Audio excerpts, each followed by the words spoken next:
Hi friends, welcome back to all for you SV Rao channel. మీరు first time నా channel చూస్తున్నట్లయితే please subscribe my channel. పక్కనే ఉన్న bell ఐకాన్ని ప్రెస్ చేస్తే రెగ్యులర్గా కొత్త వీడియోస్ అప్లోడ్ చేసినప్పుడు మీకు నోటిఫికేషన్స్ వస్తాయి. హాయ్, ఈ వీడియోలో వెస్ట్ హైదరాబాదు, నార్త్ హైదరాబాదులో ప్రస్తుతం రియల్ ఎస్టేట్ పరిస్థితి ఎలా ఉందో ప్రజెంట్ చేస్తున్నాను. హైదరాబాద్లో ప్రస్తుతం ఒక అపార్ట్మెంట్లో ఫ్లాట్ కొనాలంటే కనీసం ₹1,00,00,000 వరకు అవుతుంది. ఇక ప్రైమ్ ఏరియాల్లో అయితే 2 కోట్ల పైమాటే ఒక ఫ్లాట్ ధర పలుకుతోంది. గత 5 ఏళ్లలో హైదరాబాద్ నుంచి హైదరాబాద్ శివార్ల వరకు రియల్ ఎస్టేట్ మార్కెట్ భారీగా పెరిగిపోయిందని అనరాక్ రీసెర్చ్ రిపోర్ట్లో పేర్కొంది. ఈ అనరాక్ అనే సంస్థ రీసెర్చ్ కండక్ట్ చేసి ప్రజెంట్ చేసింది. చిన్న చిన్న రియల్ ఎస్టేట్ సంస్థలు కూడా భారీ ధరలతో ఫ్లాట్లను విక్రయిస్తున్నట్లు ఈ నివేదికలో స్పష్టం చేశారు. గత ప్రభుత్వం నియోపోలిస్ ఏరియాలో ప్రీమియం బిల్డర్స్ చేత ఎకరం 100 కోట్లకు కొనిపించి రియల్ ఎస్టేట్ రేట్లను అమాంతం పెంచేసింది. గత ప్రభుత్వ హయాంలో ఎకరం 100 కోట్లకి నియోపోలిస్ ఏరియాలో ప్రీమియం బిల్డర్సు సొంతం చేసుకున్న విషయం తెలిసిందే. దీనివల్ల రేట్లన్నీ కూడా అమాంతంగా పెరిగిపోయినాయి. గవర్నమెంటు ఈ నియోపోలిస్ ఏరియాలో 8 లేన్ రోడ్స్ వేసి అక్కడ ఉన్న స్థలాల్ని, గవర్నమెంట్ భూముల్ని ఎక్కువ ధరలకు ఈ ప్రీమియం బిల్డర్స్ చేత కొనిపించింది. My Home, Rajapushpa, MSN reality, Satva, Prestige, Brigade వంటి సంస్థలు ఎంతో పెట్టుబడి పెట్టి అక్కడ రేట్లని అమాంతంగా పెంచేశారు. ఫ్యూచర్ అంతా కోకాపేటలోనే అన్నట్లుగా ముద్ర వేసి వాళ్ళు కన్స్ట్రక్షన్స్ మొదలుపెట్టారు. ప్రస్తుతం రియల్ ఎస్టేట్కు అడ్డాగా మారింది కోకాపేట. ఇక్కడ ప్రాపర్టీ చాలా హాట్ గురు అన్నట్లుగా ఉంది పరిస్థితి. కోకాపేటలో రెసిడెన్షియల్ ప్రాపర్టీ దాదాపు 89% మేర పెరిగింది. 2019లో చదరపు అడుగు 5,000 ఉండగా 2024 జూన్ నాటికి చదరపు అడుగు 10,000కు పెరిగిపోయింది. అసలు ఇంతలా ధరలు పెరిగిపోవడానికి కారణం కోకాపేట ప్రాంతంకు ప్రీమియం రెసిడెన్షియల్ హబ్గా గవర్నమెంట్ ముద్ర వేయటమే. అంతేకాదు, కోకాపేట పరిసరాల్లో కొన్ని ఎంఎన్సి కంపెనీలు రావడం, ఇక కొత్తగా వస్తున్న ప్రాజెక్టులో 50% పైగా అల్ట్రా లగ్జరీ సెగ్మెంట్ కింద ఉంటూ 2.5 కోట్లు ధర పలకడం వల్లే ఈ ప్రాంతంలో రియల్ ఎస్టేట్ ఒక్కసారిగా పెరిగిపోయింది.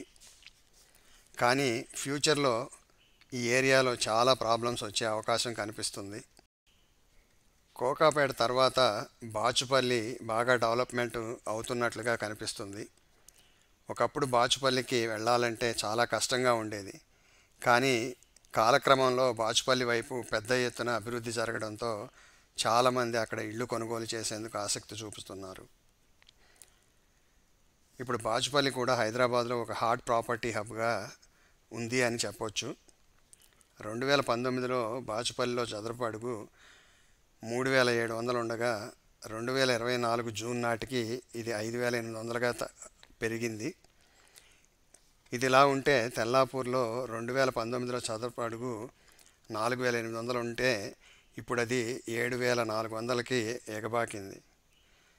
మొత్తంగా దేశంలోని టాప్ 7 నగరాల్లో హైదరాబాద్ సిటీ 2019 నుంచి 2024 తొలి సగం వరకు దాదాపుగా 64% పెరిగి రికార్డు రేట్లను సొంతం చేసుకుంది. ప్రస్తుతం తెల్లాపూరు రెసిడెన్షియల్ హబ్గా మారుతుంది. తెల్లాపూర్లో క్రమంగా నివాస గృహాల సంఖ్య పెరిగిపోతున్నాయి. 2019 నుంచి 2024 జూన్ వరకు తెల్లాపూర్లో దాదాపు 19,000 కొత్త యూనిట్లు ప్రారంభం అయినట్లుగా చెప్తున్నారు. చదరపు అడుగు సగటున ₹7,400 ప్రస్తుతం ఉన్నట్లుగా తెలుస్తుంది. 2019 ధరలతో పోలిస్తే దాదాపుగా 53% మేర ధరలు పెరిగిపోయాయి. తెల్లాపూర్లో కొత్తగా లాంచ్ అయిన ప్రాజెక్టుల్లో 66% వరకు మిడ్ అండ్ ప్రీమియం సెగ్మెంట్లోనే ఉన్నాయి. మరో 34% ఫ్లాట్లు, ఇళ్ళు 1.5 కోట్లకు పైగా పలుకు.